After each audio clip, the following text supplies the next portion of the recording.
Durante la próxima semana ingresará al Congreso el proyecto de salario mínimo que, según el gobierno, tendrá criterios objetivos en sus fundamentos. Para ahondar en este tema, conversamos con la presidenta de la bancada de la Democracia Cristiana, Carolina Goitz, quien está junto a nosotros. Le queremos agradecer, diputada, que nos acompañe de este año. Un gusto. Bueno, hablemos un poco del salario mínimo porque hay diferencias entre lo que quiere la oposición y lo que está planteando el gobierno. Yo también me decía que al parecer hay un cierto retraso en el envío de este proyecto de reajuste salarial. Efectivamente, el salario mínimo como proyecto, el reajuste, debería estar aprobado a fin de mes, a fines de junio. Nosotros tenemos la próxima semana legislativa y después la semana distrito, en que estamos, ¿no es cierto?, en Valparaíso. Y por lo tanto yo creo que se da una situación bien inédita en el retraso del envío del proyecto al Parlamento, pero además tampoco hemos visto ningún esfuerzo de parte del gobierno, del ministro Larraín, de la ministra de Trabajo, ¿no es cierto?, de la ministra Matei, para sentarse y dialogar con el CUT, siquiera generar un mínimo espacio de encuentro respecto de esta materia. ¿Y ustedes han sabido las razones de este retraso? A mí me da la impresión de que a lo que está jugando el gobierno es más bien a enviarlo en último minuto y con eso buscar una forma de presionar para que sea aprobada la propuesta del gobierno, que claramente está bajo lo que han planteado tanto la CUT como lo que hemos planteado nosotros mismos. Lo que se especula es de un 4,5, un 5%, esto podría llegar a los 192, 193 mil. Lo que se plantea por ciertos estamentos sociales y sindicales es llegar a los 250 mil pesos. ¿Ustedes van a seguir en ese pie? Que yo creo que acá, frente a la discusión del salario mínimo, tenemos que hacernos cargo de ciertas discusiones en materia laboral que están en este país pendientes. Entonces uno dice, cuando hablamos de salario ético, eso tiene que ver con cuál es el salario mínimo para que una familia viva. Esa es una discusión que a mí me parece que el gobierno está evadiendo y que tiene que estar puesta sobre la mesa. Cuando hablamos del salario mínimo hablamos de los ingresos que reciben, nosotros del salario que reciben 600.000 personas en Chile y cerca de 1 millón si tú ves quienes están alrededor del mínimo. O sea, no es un número menor. Son familias que además destinan la mayor parte de su presupuesto a alimentos. Y cuando tú separas el IPC de los alimentos, cuánto han subido los alimentos en nuestro país en el último año, el orden de un 10,4%. Entonces uno dice, no tiene sentido tomar estos indicadores como indicadores objetivos, siguiendo, ¿no es cierto?, la línea del ministro de Hacienda, para que efectivamente estas familias mantengan su poder adquisitivo. Diputada, las aprensiones del gobierno tienen que ver con el crecimiento, con el empleo y particularmente la situación que se pudiese dar, por ejemplo, con las pymes. Sabemos que un número importante de ellas son las que están dando el empleo, estamos hablando de un 85%, sobre todo de los salarios mínimos. ¿Cómo poder en el fondo contribuir? Algunos parlamentarios han planteado que el Estado debe subsidiarlos para poder alcanzar una cifra que sea superior a lo que actualmente están percibiendo. Mira, a uno le causa gracia cómo cambian los discursos. El 21 de mayo el presidente mostraba un gran exitismo en materia de creación de empleo, de calidad, ¿no es cierto?, el crecimiento del país.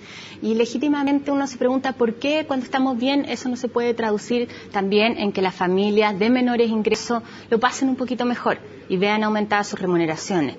Es más, la única respuesta que ha habido del gobierno formal en estos días ha sido un proyecto que lo que busca es disminuir las remuneraciones de quienes están en tramos de menores ingresos. ¿No es cierto?, junto a un proyecto de flexibilidad laboral ante un fantasma de una crisis. Por lo tanto, ¿ustedes creen que esto no debiese afectar el empleo, el crecimiento, aumentar los 250 mil pesos, sobre todo tomando un poco también la situación internacional, la incertidumbre económica de la cual se habla? Mira, cada vez que hemos tratado un proyecto que mejora las condiciones laborales en este país está el fantasma de la cesantía. Yo recuerdo solamente la discusión de Natal, cuando nos dijeron que extender a 6 meses el postnatal iba a significar que no iban a contratar más mujeres. Y la experiencia ha demostrado que ha aumentado la empleabilidad femenina, o sea que ha sido un proyecto positivo. Entonces uno dice acá, el llamado es a revisar cuáles son los sectores donde se paga el mínimo. Son sectores que tienen grandes utilidades, estamos hablando básicamente del retail, del comercio. Yo quiero recordar acá discursos que escuchábamos de personeros que hoy día están en el gobierno hace un par de años. El ministro Longueira, cuando era senador, planteó incluso un proyecto donde decía tengamos un salario ético sugerido para grandes empresas, que sea un 1,5 del salario mínimo, que hoy día serían del orden de 274 mil pesos. Porque es cierto, pueden haber diferencias entre pequeñas empresas y grandes empresas, pero hay algunas que tienen grandes utilidades y que no se están repartiendo para los trabajadores.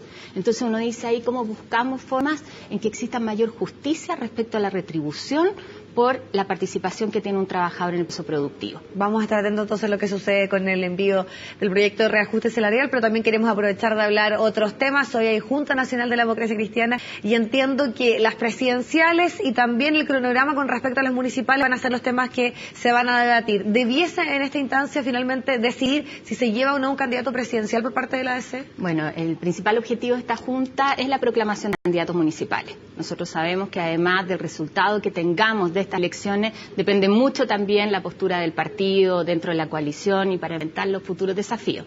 Pero yo creo que es sano que hoy día se fije al menos un cronograma grueso, desde la definición de llevar un candidato hoy día como partido hasta el que podamos hacer una junta para evaluar el resultado de las municipales después en noviembre y que dentro del primer trimestre lo lógico es que tengamos nuestro proceso interno lo más abierto y democrático posible para escoger quién va a representarnos en una futura carrera presidencial. Y ahí deben haber ciertos consensos con que en noviembre debe estar ya, se dice que con resultado en mano el análisis respecto a lo que sucede en la carrera presidencial. Efectivamente, ahora yo creo que es muy importante concentrarnos en la tarea municipal.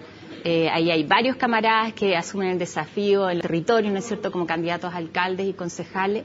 Ellos van a dar de alguna manera cuenta de la votación que tiene el partido, pero también a la par que nosotros vamos a hacer un debate que no solo tenga que ver con los nombres en la campaña presidencial, sino que tenga que ver con el fondo, que tenga que ver con cuál es la propuesta que hace la democracia cristiana pensando en un futuro gobierno y cómo la hace aprendiendo de los errores que hemos cometido antes, que además la ciudadanía nos ha enrostrado, ¿no es cierto?, al perder ahí la elección presidencial, asumiendo debates más profundos en reformas que la ciudadanía nos está exigiendo, en el tema educacional, en el tema tributario, ¿no es cierto?, en las reformas políticas que hoy día están pendientes, y yo creo que en la medida en que estemos claros en cuál es la postura, el proyecto de la democracia cristiana en estas materias, es mucho más fácil encontrar a quien encabece el proyecto. Diputado, muy corto para finalizar, hay declaraciones por parte del presidente del Senado, Camilo Escalona, quien ha señalado que este lunes va a ser decisivo, finalmente un día clave para decidir la continuidad de la concertación. ¿Ustedes cómo lo ven? ¿Cuál es la postura de la democracia cristiana y principalmente de usted como representante de los parlamentarios de su partido? O sea, yo creo que tenemos que hacernos cargo como partido de avanzar en las materias que le interesan a la ciudadanía. Y yo espero que el ánimo de los partidos de la concertación esté en esa línea. Si hay quienes no están en esa disposición, no podemos inhibirnos del resto. Yo creo que tenemos una responsabilidad frente al país en esa materia. Entonces, hay quienes no quieren dialogar, yo creo que quienes sí estamos en esa disposición tenemos que seguir avanzando. Lo que sí me gustaría que entendamos que la contienda política, el adversario político es la derecha, no somos nosotros. Y eso nos permite efectivamente construir una mayoría que se haga cargo de los desafíos que nos están planteando los chilenos y chilenas hoy día. Perfecto, diputado, le agradecemos muchísimo haber estado junto a nosotros. Muchas gracias. Ustedes los invitamos a que continúen con las transmisiones de CNN Chile.